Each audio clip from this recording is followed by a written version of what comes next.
I had sex with Cassie and Sean.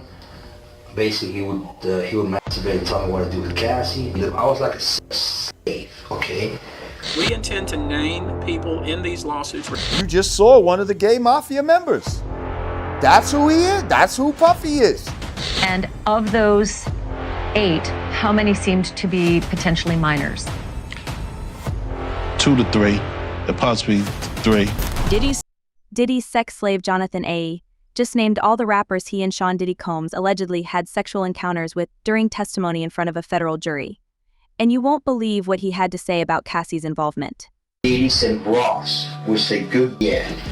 In May of 2018, Jonathan A. was arrested in connection to a shooting that occurred at Trump's National Doral Golf Course in Miami.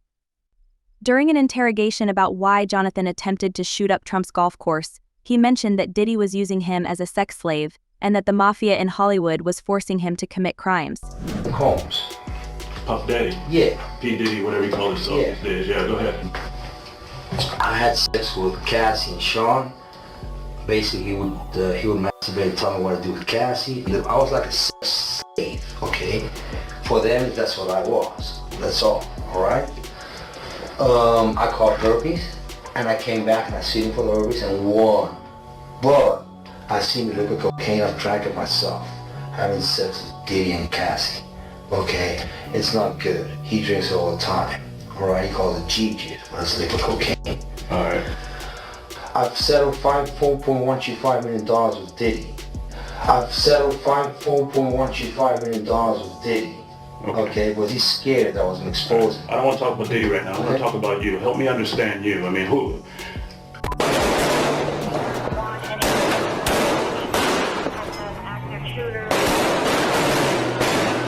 looks like an exchange of gunfire right out of a Hollywood action movie. Police say on Friday he opened fire inside President Donald Trump's luxury hotel. Sir, I'm ordering that you stay away from the Trump National Doral Hotel. Police say that's where Odie stole an American flag from, and that he went into the lobby yelling anti-Trump remarks before shooting the ceiling and chandeliers. Police say he then got into a gun battle with responding officers. The gun battle goes on for nearly a minute before Odie decides to make a run for it. Another camera capturing him still firing shots. It's time Monday. Mr. Odie, you were arrested for 5 counts of attempted second-degree murder of a law enforcement officer.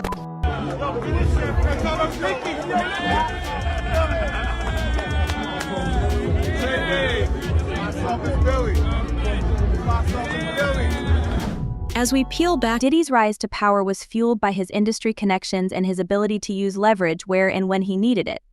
If Diddy didn't like you, everyone steered clear of you, and your career ended before it could even start. Industry insiders like Freddie P. have attested to these claims, even naming Rick Ross and DJ Khaled as accomplices who helped Diddy pressure new talent into doing his bidding. Yeah, you gotta trade. Career sabotage and time in the spotlight aren't the only things Diddy is accused of stealing. In a recent lawsuit filed by Houston-based attorney Tony Busby, it's alleged that Sean Diddy Combs pressured and drugged teenagers and minors into performing sexual acts. Diddy allegedly used his industry connections to intimidate minors and often coerce them with threats of violence. What do I owe the? What do I owe the pleasure? What do I owe the pleasure? The last time we been together, niggas been too bougie. We forgetting the finer things in life. We ain't even been together. Let's not get out of pocket. Let's check ourselves. The brothers gotta stay together. Niggas can't get too much money. Niggas running through 100 million. I'm not running for 100 million, nigga. Okay, so Allegedly, a whole ring of predators was involved with Diddy in the abuse of minors. With the recent indictment against Diddy bringing all his co-conspirators to light, these hidden figures are now concerned. The case's high stakes and explosive implications have led to an unusual decision. The trial will be open to the public, a move that promises to expose these hidden figures and reveal the secrets they've long kept under wraps. The implications run deep. Has Hollywood and the music industry always harbored a rampant casting couch culture? If so, why did everyone stay silent for so long? Were some of Hollywood's biggest names merely silent witnesses to the abuse? Or were they complicit? In an interview with The Art of Dialogue, Diddy's former security guard, Gene Deal, revealed unsettling tactics Diddy allegedly used to gain leverage over other celebrities, suggesting he even amassed blackmail material on those around him. To name people in these lawsuits, we're not going to do it in interviews. We're not going to do it, without doing our due diligence, because obviously, these types of allegations are very hurtful to people if they're not true, and very hurtful, frankly, if they are true. But if they're true, you shouldn't have been in the room and you shouldn't have been participating. So I anticipate that we're going to start filing lawsuits, and it may not be big names at first, but we have a long list of names, and you might imagine in situations like this, that when a victim tells us that this person was in the room or this person participated, we want to do as much due diligence as humanly possible before we file that case, because in the United States, in almost every state, public filings are in fact public, and when you name somebody in a lawsuit, the press is going to pick it up, and we're aware of that. So we're going to make sure that we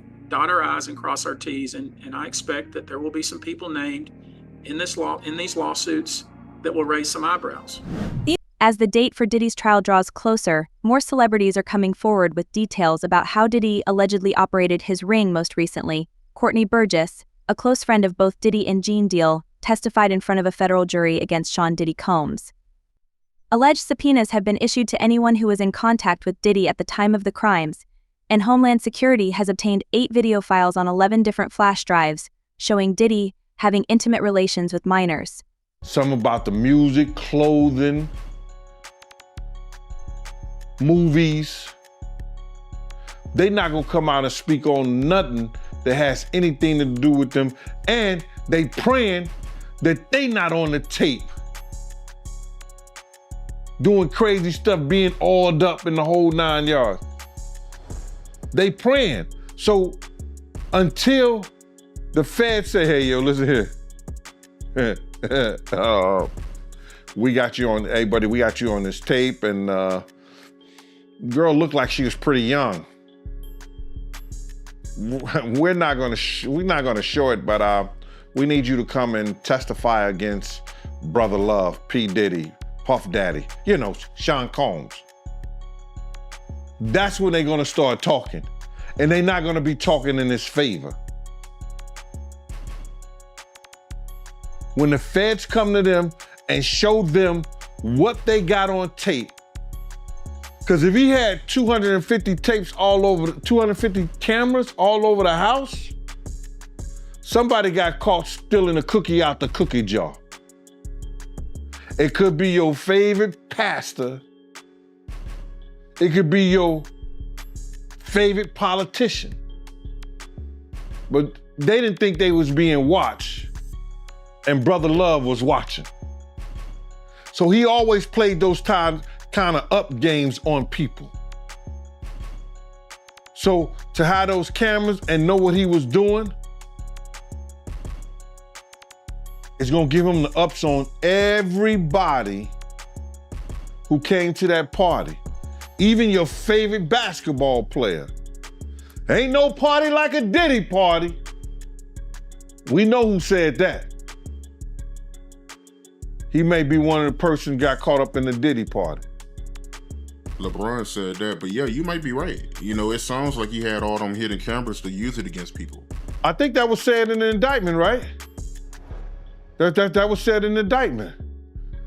Somebody, I think Dawn may have said that. I don't know for sure, and correct me if I'm wrong.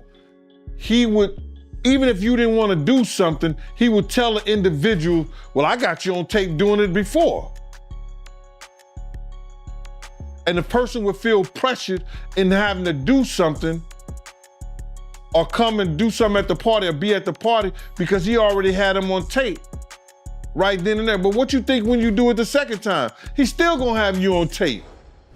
Sources close to Diddy have also begun naming the celebrities they saw around him, and with new footage slowly coming to light each day, other defendants who are to be named later in the indictment are increasingly worried.